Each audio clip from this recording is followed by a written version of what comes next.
Welcome back, WNST, Towson, Baltimore, and Baltimore Positive. The hat out front tells you we are calm, we are local, and apparently we're going to play some baseball at Oriole Park at Camden Yards. Luke Jones is going to join us now via Zoom. If you are watching out on YouTube or on Facebook Live, we are merging our brands at WNST and Baltimore Positive to benefit our friends like Raskin Global. Luke, when I left you, there were a bunch of players in Philadelphia on a bus. It was Monday morning. Between then and some point Tuesday afternoon and the shutdown of the Phillies and the Yankees and putting the Yankees on buses and cleaning out the Phillies clubhouse, there's been a lot of information that's come out on the Miami Marlins side. Certainly a lot of organizations having to tap dance a little bit. Major League Baseball, again, tap dancing and putting their PR out in front and saying, well, we got 29 other teams with no positive test. Yeah, but you have one really, really dirty team that was about to touch 4 other teams within the course of 5 days in 3 cities. And not to mention clubhouse attendance and, any place they got cheesesteaks and chase girls in Atlanta, which, they're ball players. They're going to chase girls. That's what they do. It's what I would do. It's what you would do. It's what we would do. So I just want to give you the floor because we haven't talked in 48 hours, but apparently you're going to Oriole Park and the Yankees are going to be there maybe, huh? Yeah, go figure. I mean, they were supposed to open the season against the Yankees way back in late March, and, well, they'll open their home schedule against the Yankees. But, it's been crazy. I don't need to rehash every little detail with you because we've all been following it the last 48 hours, but I'll continue to come back to what I said to you when we talked about this at the start of the week. Why wasn't Sunday's game postponed? If Sunday's game had been postponed, not saying that all of the rest of these details would be fine or that there wouldn't be trepidation and concerns, but at the very least you could say Major League Baseball, the Marlins were proactive here. As soon as they had any inclination of players testing positive, they weren't going to play. And they weren't going to expose the Phillies to it. And at that point, you hit pause. The rest of the teams in the league can continue, and then you figure it out. As far as the steps they've taken since then, I don't have a colossal problem with any of that. Even with the whole juggling the schedule, I actually thought from a scheduling standpoint, made perfect sense to bring the Yankees. It was creative. Right. But when you botch the very first step, that's where all of this falls apart. It's a house of cards then. And we have said all along, whether you're for playing, against playing, or somewhere in the middle where you really want to see baseball, but you're also being realistic about this, safety and the virus management has to come first. And it's not even has to come first. It's prevalent. It's what hangs over this entire thing. And you can't be thinking about it the old way in terms of, well, we've got to get the game in. We've got to play 60 games. We've got to stay true to the schedule. By the way, we got to get the game in was something 5 years ago when there were tanks circling the building I'm sitting in that I really railed against. That jockocracy that I'm going to grab my balls, be a real man, get the game in for the good of the game, for the good of America. I don't even want to hear any of that. I don't even want to hear it. They took a straw poll. It's a shame I can't work, Blue. They took an effing straw poll amongst each other, and Don Mattingly is allegedly the grown-up in the room. They didn't have a grown-up in the room, Luke. And certainly 6 months into a worldwide pandemic, the lack of education amongst the rank and file human in this country, the willful ignorance, the negligence that's associated with the willful ignorance is malicious. It's stupid. And, the fact that they're carrying this on and football's checking in and and I'm in the sports business and I love sports and you love sports, this is really a foolish idea. And especially not in a bubble. The NBA, okay. They need to make their money. They need to get their games in. They've taken every precaution. Major League Baseball has not taken every precaution. They've barely taken any precautions at all from what my eyes see 4 days into this. Well, and I'm not going to change your mind on that, and people are going to feel how they're going to feel about it. And as I've said all along, I've remained very cautiously optimistic that it can be done. I've never said that they will pull it off, and I've never said that they won't get to a point where they need to pull the plug. And I'm not sure that I ever said that they shouldn't try, right? Like there's Sure, a part of this where sure. you're like, we're going to try. Okay. And then you see where the pathogen is on August 1st in this country. You see how the country has treated it. And all they do is put their effing PR people up in front of this and say, look at what they did in Europe. Look at over there. Look at Johnny. Look at John. No, look at you. Look at you. Look at yourself. Get a mirror out and see what you are doing in the middle of a pandemic where we have no ICU beds in Florida, in California, in Arizona, in Texas, in Georgia, and you got baseball players out nightclubbing in Atlanta 5 days ago. I mean, it's insane. Well, and that's the part of this. If it's ever going to work, you can't have players doing that, and it's going to get shut down quickly then, and it's not going to take very long. Is it? Is it going to get shut down quickly? What's going to shut it down? Because it feels to me, and if this happens to the Yankees, this will get shut down. I mean, they wear a different color than the Marlins. There's some of that going on. Absolutely, there's some of that going on. If this happens with another team in a short period of time next week, I think at that point, because you're already hearing players starting to speak out. I mean, Chris Davis talked about it. He was diplomatic about it, but he said, yeah, how can your level of concern not be higher after what happened? The Nationals said that they took a informal vote that they were not going to entertain even the idea of going to play the Marlins over the weekend. So you already have players that are speaking out about it. We'll see if any more players opt out. I think that will be very telling if you start to see that. But I think if this is truly something that's isolated to the Marlins, and the one piece of, if there's anything that I would label good news from this to this point, is you didn't see any on-field transmission to the Phillies. So that was at least good to see. So far, a few days into it, that's true. But if you see something like that, you do take something from this and try to learn from it and say, okay, at the very least, it seems like the on-field piece of this is okay, because we had multiple players who were positive for the virus, and none of them passed it on to the other team on the field. So you take that and then you try to adjust as you go. First of all, again, coming back to the stupidity of playing the game in the first place. Everything else after that, I have some empathy for in terms of trying to figure out exactly what you do from a scheduling standpoint.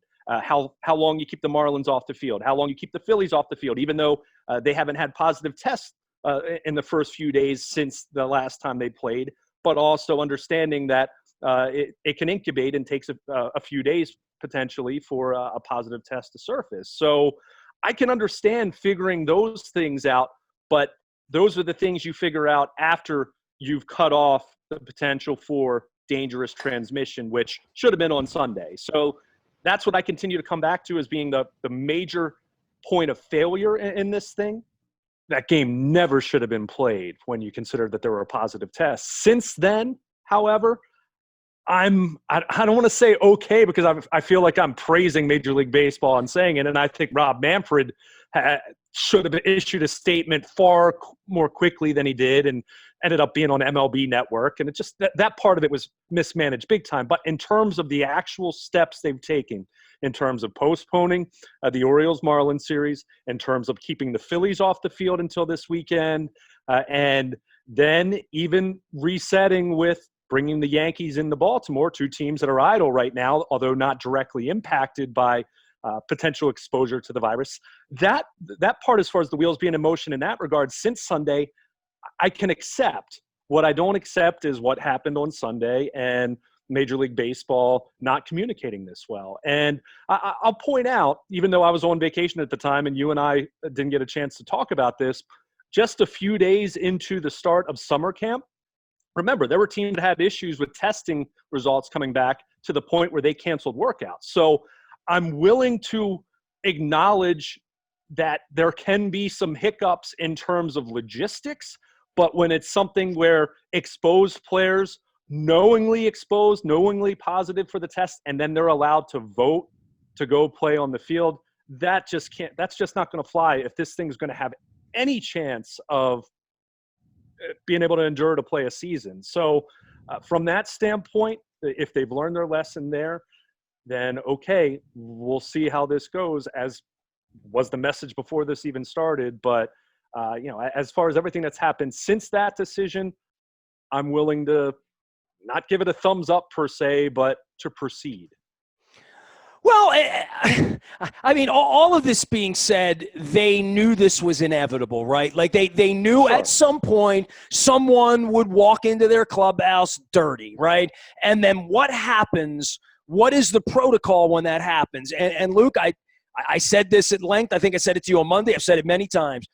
Any of us that watched the scenes from Wuhan 8 months ago over on the other side of the world, that when someone was sick, a bunch of people in hazmat suits would show up like Willy Wonka in the Mike TV suits, and they would bring the body out, and everyone would be kept away. And, man, we're certainly not treating the virus like that in this country anymore. And maybe we were for 5 minutes in the beginning, maybe up in New York, but they're not treating it with that level of severity. Now, I will say, I know the Ravens have contact tracing, right? They're wearing Apple Watches or whatever it is, that they all know who's been with whom in buildings, that at least the NFL's up on that. I don't know where baseball is. I mean, they have analytics for pitch track for everything in the world. How they could have the Marlins out running around chasing girls on Thursday night in Atlanta, I have no idea. But the stories that come out about the sloppiness of the human beings really is no different than what I experienced down in the Outer Banks, or people experienced when they get out of Ocean City last weekend, or maybe what you experienced in Wildwood 2 weeks ago up in New Jersey. I don't know. I didn't ask you about it. Well, I mean, ultimately, personal accountability is going to come into play here, because you can't monitor each and every player on your roster, each and every coach on your roster 24/7. So they're going to be on the road. The trust has to be there to stay in the hotel. I think we need to be careful, because there is no confirmation as far as the report of them going out. I've also seen some scuttlebutt about it being a flight attendant on their flight to Philadelphia, potentially, that was infected. So there's, and then, but and that's then the point. The point is, you never know. The point is, wear a mask, stay 6 feet away, don't touch each other. But my point don't play baseball is probably the point. Before we just start attacking individuals, and look, I mean, the Marlins players might have been completely negligent in how they were infected, but it's possible they weren't. There's lots of perfectly innocent, responsible people. They were certainly ill-advised, ill-informed playing that game on. I mean, what happened on Sunday? Yeah. No question. But I'm talking as far as the origin of how they got infected. That's the part where I've heard lots of. I've heard a gentleman's club. I've heard just a club out in Atlanta, and I've heard the possibility that it was an infected flight attendant on their flight to Philadelphia. I have no idea, but. Well, isn't this wonderful? Then they're going to blame it on, well, we were in doing baseball business is how we got it. This is how the lawyers get involved in this. Where did you get it? How did you get it?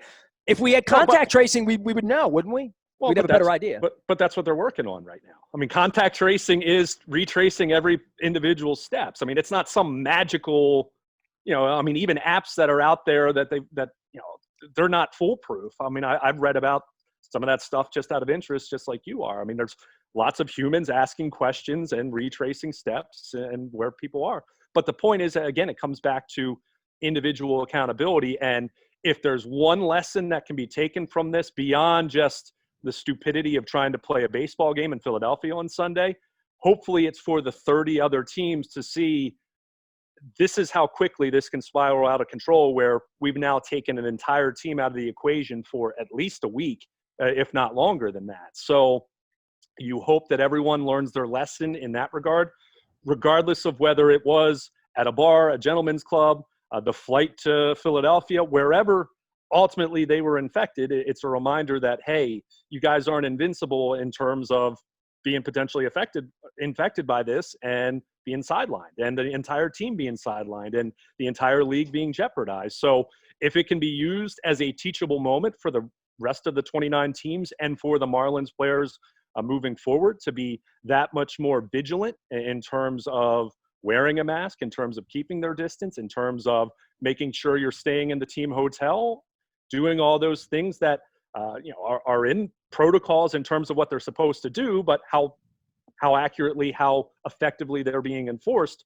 Ultimately, again, it comes down to, do you want to get paid for this? Do you want your teammates to get paid for this? Do you all want to be as safe as possible to do what you love? If the answer is no to any of those things, then, well, they're going to be careless. And well, that's going to be the question to Dora and Owings Mills, right? Sure. Do you love football? How much do you love football? Well, I mean, we've heard that a million times, but we've seen the realities of the responsibilities of what 2,000 NFL players running around would look like. I know the Ravens are trying to, in full confidence, bring it in and not have dirty tests, and all the other 32 teams are doing all of these things. But I really do think it speaks to the contagiousness of the disease, and that Anthony Fauci said 8 months ago, the disease will do what the disease wants to do, and then it's up to the rest of us as to what we do with it. I do think that's still lost on a lot of people. I really do. And it's astonishing, considering, I've had death all around me. Another friend of mine lost his father 2 nights ago to COVID. And so the death's all around me. It's happening every couple of days in my world. Someone's losing someone to COVID. So I'm taking it seriously on behalf of everyone around me. But I don't feel like the wake-up call is there really for young people. And I don't know that the wake-up call would be there for me. We'll find out. If we're a month from now and we don't hear of anyone dirty anywhere, we'll know they're doing more than they've been doing. But I still think you can do everything. Maybe to my point is, if you're the Ravens, you can do everything you want, but you're going to send your football players home to 55 different places with 55 different wives and kids and gas stations and takeout wings and whatever there is. And what happens, and, this would be my question for the Ravens, the nanosecond someone has a dirty test anywhere, what happens? And I think, Sure. And what happens if it's Lamar Jackson? What happens if it's John Harbaugh? What happens if it's the cafeteria lady who touches everybody? I don't know. That's going on in all of these places.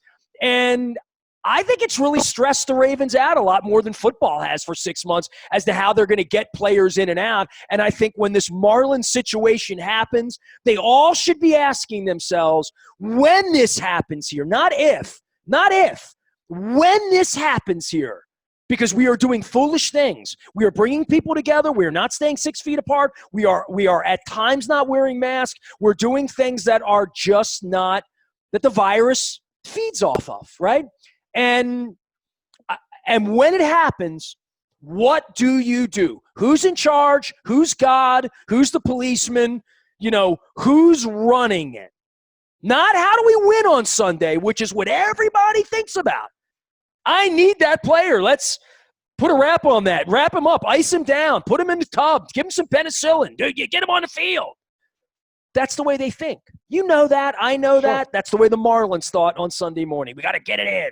Because that's the way they're wired, bro. And I don't think that's going to change. Well, and I'm glad you brought that up, because this is something that I've thought about a lot, not necessarily in terms of the Ravens, because, kind of taking this one sport at a time, so to speak. But I think the mindset for everyone that's involved in this, and that comes down to even people like you and me are covering it for a living, talking about it for a living, is very much to adjust and accept that this is not normal in terms of how we typically talk about this. It's not to say the games don't still have value. It's not to say that it's not important to some degree. Well, that's why I can't talk about Jose Iglesias in any. Well, I'm probably not going to be able to talk about Lamar Jackson like that in Week 6 either. I hope we can, because if it's happening, we got to talk about it. Because that's the only reason. I might care about quiet football once a week differently than 4 hours a night of quiet bad baseball. I'm just trying the level of engagement for all of us, given the outcome, the stakes, the circumstances, and the reward. Whatever that good feeling we get when Hanser Alberto hits a double at Fenway Park for no one, that you suspend all of that is really couched by, are they going to get on the field Sunday? Right, every week for everybody. Sure, but the point I was trying to make, and I think this is where, again, it comes back to the decision that shouldn't even been in the Marlins players' hands, shouldn't have been in Don Mattingly's hands. It should have been automatically, when multiple players tested positive, you hit pause. That doesn't mean you cancel the season immediately, although we could get to that point, but you hit pause. And at that point, you do everything you can to stop potential exposure to other people, and then you reset.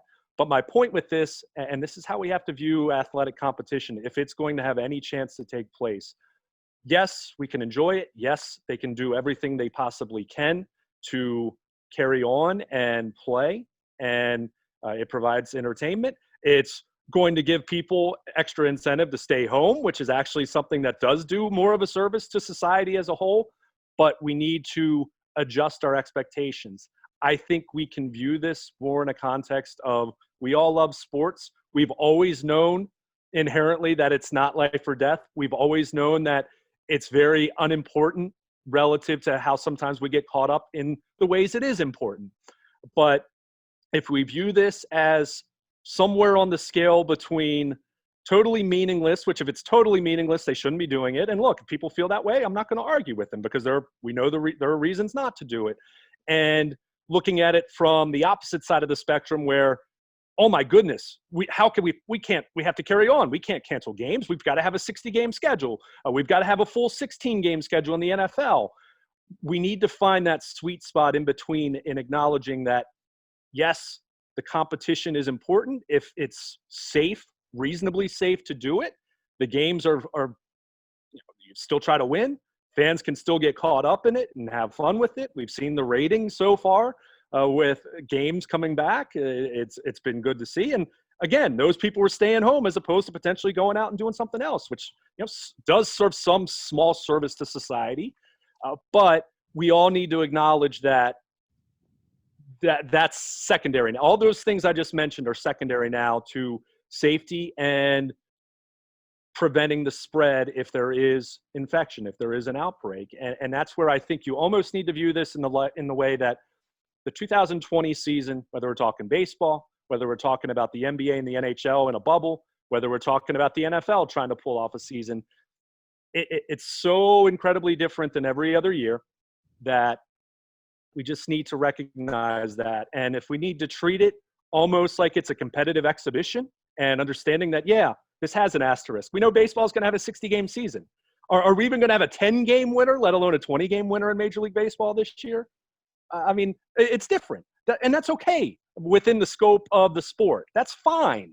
We don't have to have a 162-game season. And what I would say, get a little more specific, because I know I'm speaking in generalities here, if the Baltimore Orioles don't play 60 games and they only play 56 and they don't find a way to make up the games against the Marlins, so what? If the New York Yankees only play 53 games as opposed to 60, so what? If the Marlins, who are going to miss this extensive time, if they end up playing 46 games rather than 60, so what? You have 16 teams in the playoffs in part because of how crazy this all is, and they're trying to generate a little more revenue. Guess what? Go by winning percentage then. The sanctity of everyone playing 60 games, the competitive balance of everyone playing 60 games, it's not going to be there. And that's fine because ultimately that's not the ultimate goal here. The ultimate goal here is to try to navigate some semblance of a season, to play sports, to generate some revenue, owners, players making some money to offset the loss that they've had throughout the pandemic and the 3.5 month shutdown.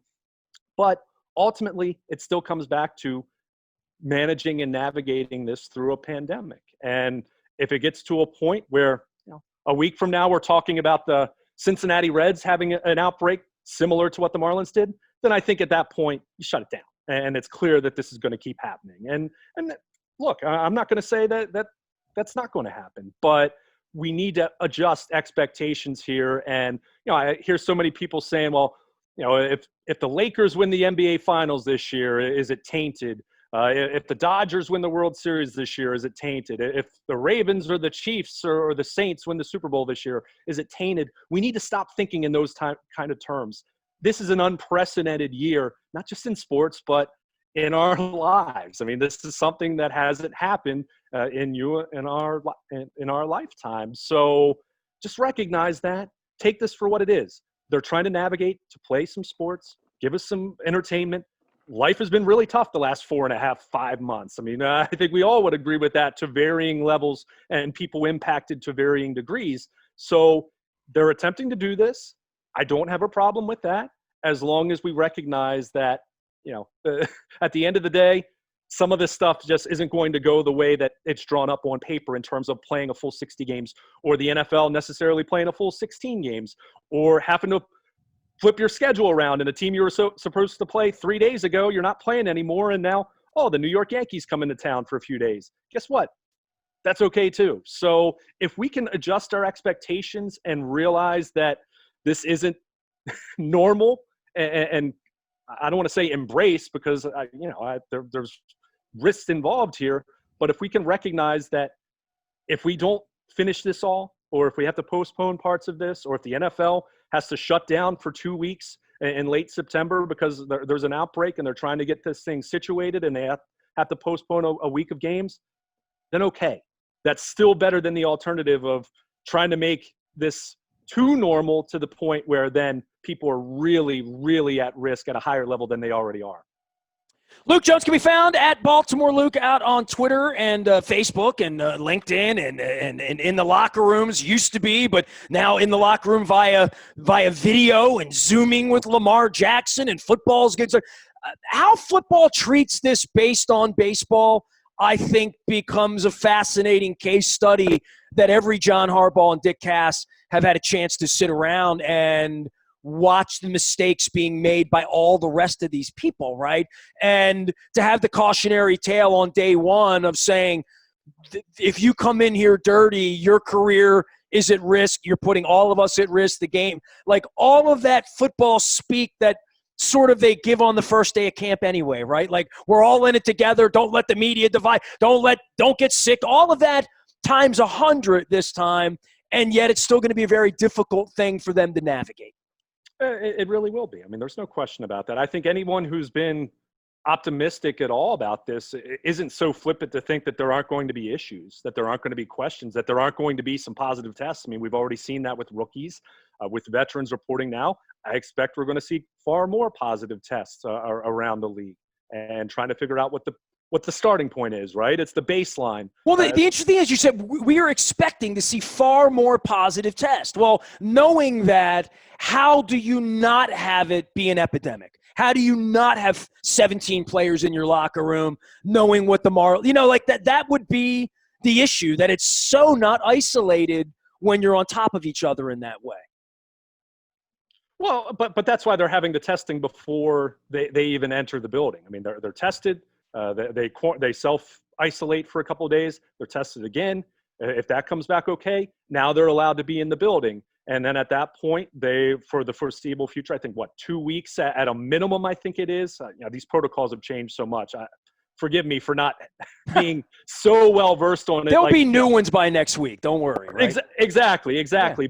But that's what they're doing. I mean, Nigel Warrior, one of their rookie undrafted guys, he tested positive, or it was deemed he was exposed to a positive infection, which, whether it was someone in his family right before he showed up, whatever it might be, he's isolating right now, and he doesn't count against the 90-man roster, and that's the way they're doing it. The Ravens, I would be shocked if they don't have at least one veteran player have the virus. I mean, that's just that's just the reality of this thing.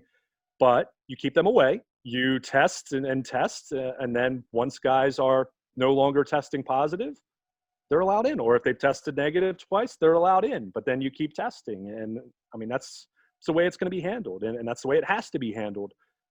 But as far as the messaging, and I think I said this to you earlier in the week, I think what's going to be so critical is finding the right balance in communicating the message. If it's strictly just a heavy hand, young people tend to tune that out pretty quickly.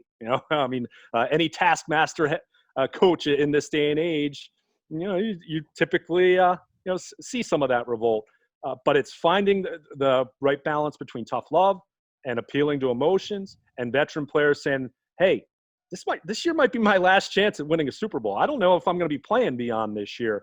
So talking to those young guys and mentoring them for them to make good choices. And, the veteran players are going to have to be reminded of this too, because they still like to go out and under normal circumstances. So it's really, as much as it's a sports cliche, it's really forming that bunker mentality that everyone is in it together, and how you behave, how you interact What you do when you're away from the facility is going to potentially impact everyone else in this building. And I think the teams that most effectively deliver that message in a constructive way, not that it's blaming anyone or attacking anyone personally. Well, you need to have grown-ups. I've always said that. You got to have grown-ups around. I mean, Billick taught me that 20 years ago with the guys that won that championship. I mean, the 83 Orioles, the teams we talk about, the 13 Ravens, the Matt Burks and the grown-ups around, the Ray Lewis and Ed Reed, for crying out loud, right? But it's also finding that balance of knowing which guys need a kick in the butt and which guys need an arm around them. That's any parent could tell you that with, who have multiple kids. They know that they respond to discipline and correction very differently sometimes. So the a school teacher and you's coming out, Luke Jones. It's summer class. We have to remember, and this is, I'm not trying to change the subject here, but we are all conditioned, not all, but most of us, and it is all because we all have it to some degree. There are very few people in life that are completely isolated from the rest of the world. We are all very social creatures by nature, and we like human contact and conversing and seeing one another. And it's why these last several months have been so difficult. So I think for these players, and this is where I will stick up for players a little bit without, guys being totally reckless, going out to clubs or anything, whatever happened with the Marlins, some of the rumored explanations out there. But some of this is, we're fighting human nature here with some of the behaviors we're trying to curtail. And that's difficult. And again, that's why it's going to be important for the John Harbaughs of the world, the Sean Paytons of the world, the Calais Campbells around the league, guys that are more veteran, mature players who understand that, you're not going to be an NFL player for a long time. And that's part of the incentive of why they want to play so. Come on, man. We got big trusts around here, man, right? But there's such an incentive around the league because, a lot of the guys that are right now fighting for a roster spot, they know they're going to be out of the league in 2 or 3 years, or in the back of their mind, they know that there's a possibility of that. So yeah, they do want to really play and try to get paid and try to do what they love and play football and win a championship.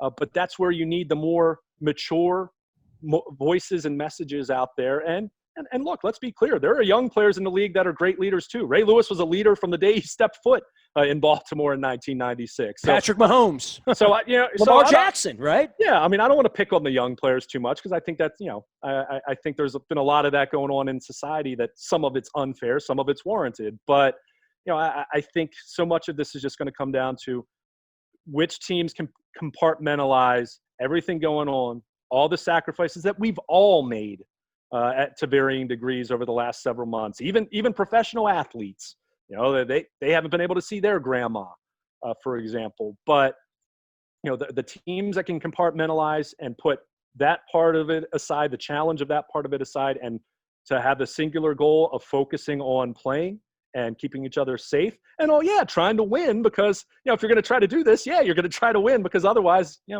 why even do it?